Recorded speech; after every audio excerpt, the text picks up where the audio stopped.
happen? So we asked entrepreneur and author Mandy Morris, she's the author of this book, 8 Secrets to Powerful Manifestation, to join us this morning to talk about goals. So good morning. Thanks so much for being here. Good morning. Thank you. So I've always found this interesting. If you manifest it, it will come. So if I say I want a boyfriend or somebody says they want a girlfriend or whatnot, they're going to be able to get it like that. How does it work? Explain how you have to have your thoughts in a line. Yes. So manifestation, although it sounds a little woo-woo, is really rooted in science and psychology when I'm looking at it. So manifestation is the process of aligning your conscious mind, saying, I want the soulmate. I want the beautiful things in life. Of course we do, but we have the unconscious mind, which is rooted in our programming, our past.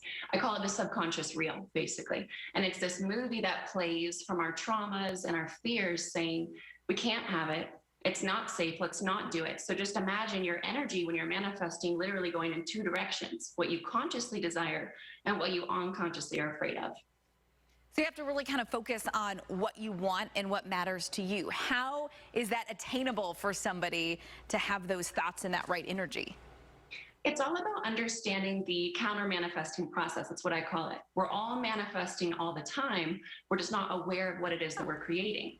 So if we can say, I want the house on the hill, or I want the money in the bank or the purpose work, but then we have to go backwards and say, what would make me afraid of obtaining it? And it's usually buried a little bit. So it might be, I saw my parents have money and lose it all. So I'm afraid of the loss, so I might as well sabotage it. Or love never looked very healthy growing up. So although I want the soulmate, it doesn't really feel all that safe, or they might leave me. So we've got to address all of those fears that are sitting underneath the surface. So what about your routine? And maybe if you do want to save money because you want that house, how do you set that routine so that maybe you're being conscious about saving? Or if you want that significant other, you're putting yourself out there.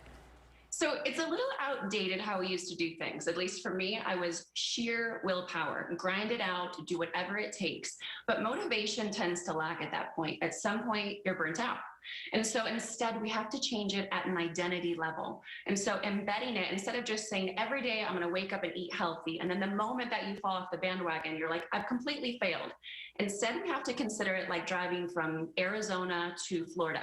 We're going to take stops. We're going to rest. We might blow a tire, but that doesn't mean we're not going to get to the end result. And that helps us kind of rebuild the identity of, this is who I am. It's not just what I'm doing. That was a good analogy. I liked that, from Arizona to Florida. Yeah, you're going to need to take some stops and some detours along the way. So one thing, and I've never done this, I've heard of people do the vision boards or a manifestation board, and you're encouraging people to do that this year. So why is that important, and what do you put on this board? So I put a little twist to it. So vision boards are beautiful, amazing. They've worked for me. Once you do what we talked about earlier, which is a little bit of the unconscious work. But I also like to get myself into state when I'm like, okay, I'm ready to create something beautiful. I will step into my manifested board. So I actually have them around my house, and I've taught my clients this too, where you create something you've already done. So it could be trips you've taken, different accomplishments, maybe throw up your degrees. For myself, I've got a lot of my work that I've done philanthropically in the Philippines, all the children we've helped, and I stare at it and I get that feeling of, I've already created beautiful things. I'm already capable of it. So instead of, again, kind of grit grinding, trying to get to that state, you're already welcoming it in every day. So every morning you're getting up and you're saying, wow, this trip was amazing, or this philanthropic experience was so empowering and rewarding, and that's already putting you in a positive vibe, I would imagine.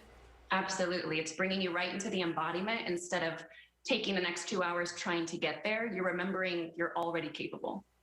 Mandy Morris, we appreciate it. Your new book comes out at the end of March, but pre-order available now? Yes, absolutely. Amazon, Barnes & Noble, everywhere. Okay, thanks so much. Great advice this morning, and a unique way to look at things, manifesting your hopes and your dreams. Thank you. Well, coming up, how about